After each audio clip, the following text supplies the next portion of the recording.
सभी को नमस्कार। प्रत्येक वर्ष 29 अप्रैल को वर्ल्ड डांस डे, विश्व नृत्य दिवस के रूप में मनाया जाता है। ये इसलिए मनाया जाता है कि एक फ्रेंच आर्टिस्ट है जॉन जॉर्ज नोब्रे, उनके यादगार में ये मनाया जाता है और ये इनको कहा जाता है कि मॉडर्न बैले के पितामह। तो उस अवसर पर, और उनका बर्थ एनिवर्सरी भी है, उस अवसर पर इसको प्रत्येक वर्ष मनाया जाता है।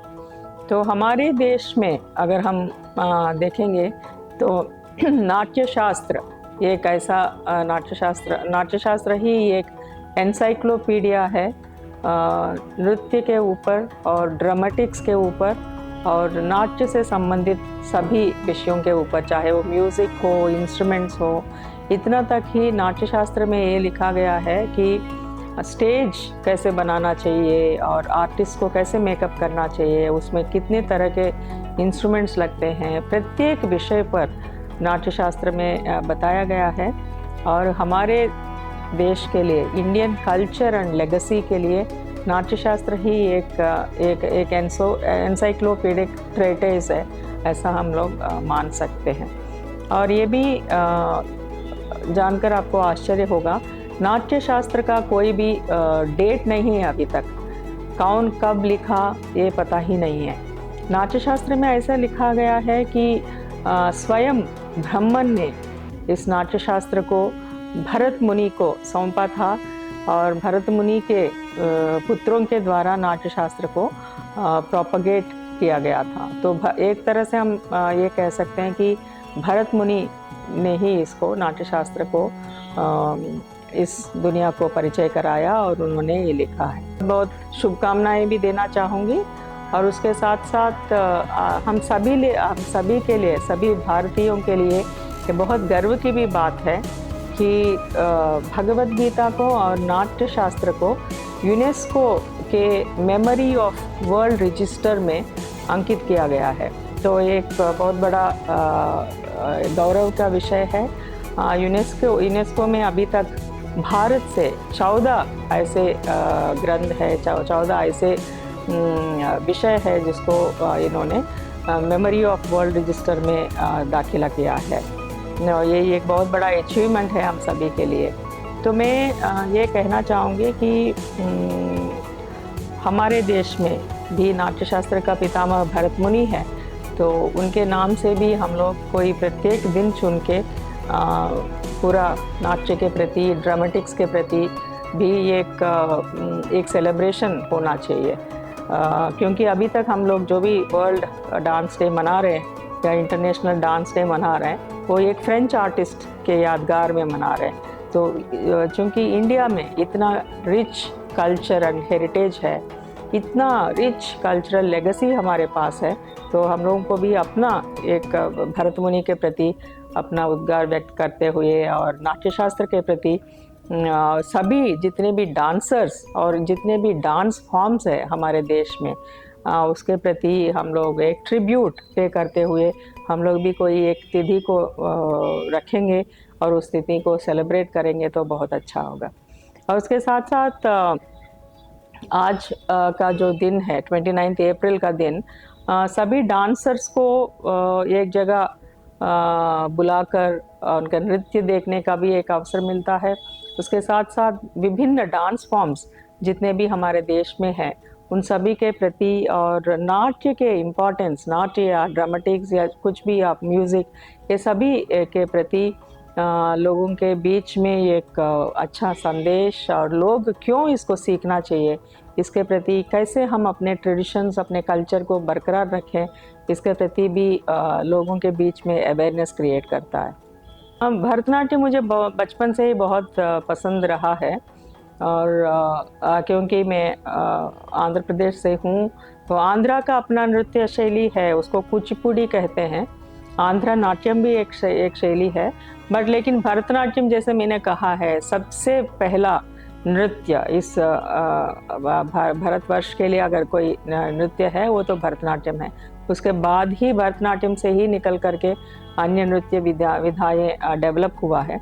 तो भरतनाट्यम मुझे बहुत पसंद रहा है शुरू से, बचपन से ही।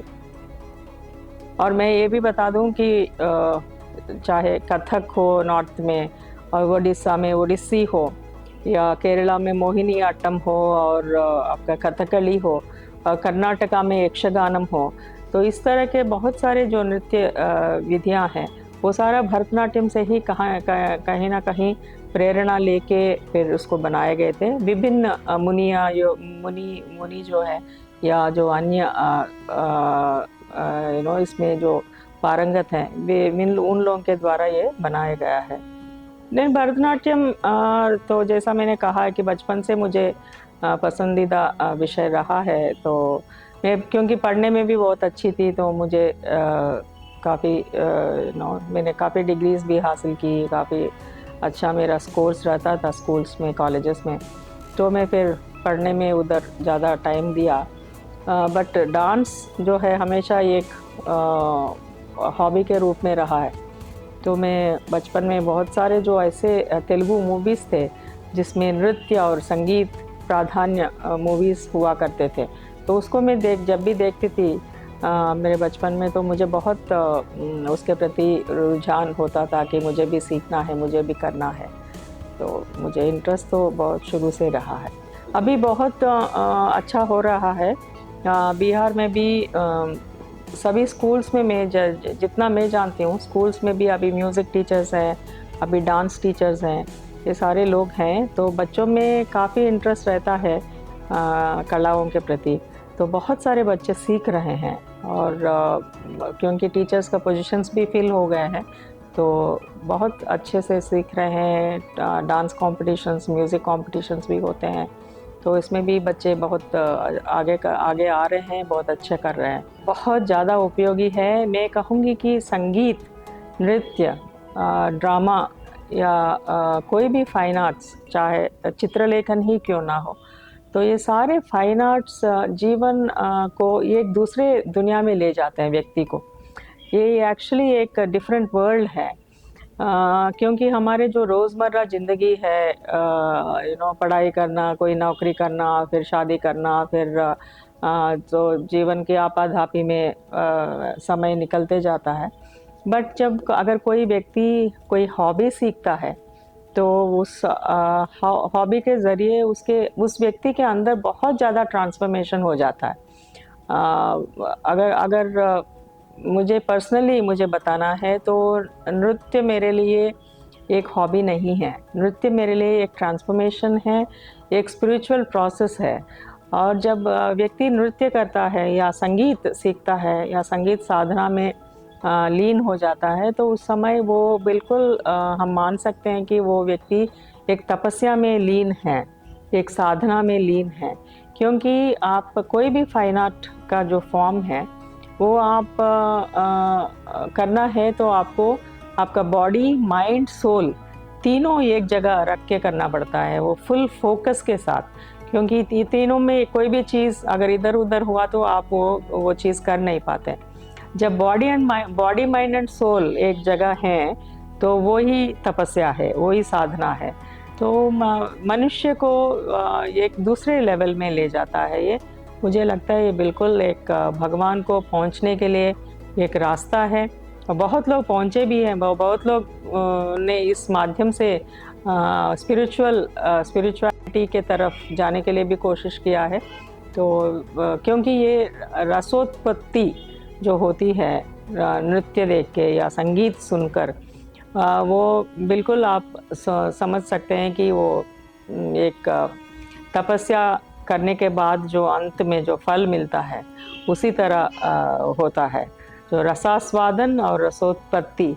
तो इसीलिए सबसे पहले अगर हम सीखें ना सीखें, बट बिल्कुल उसको आस्वादन करने की क्षमता रखना चाहिए, रसिक बनना चाहिए। ये भी बहुत इम्पॉर्टेंट चीज़ होती है। ये बताना चाहूँगी सभी को कि मैं बहुत टाइम मैनेजमेंट, स्पेशली मैं ऐसे जॉब में हूँ जहाँ पे टाइम मिलना बहुत मुश्किल होता है, बिल्कुल असंभव सा ही होता है। फिर भी मैं समय निकाल कर इसको प्रैक्टिस करने की कोशिश करती हूँ।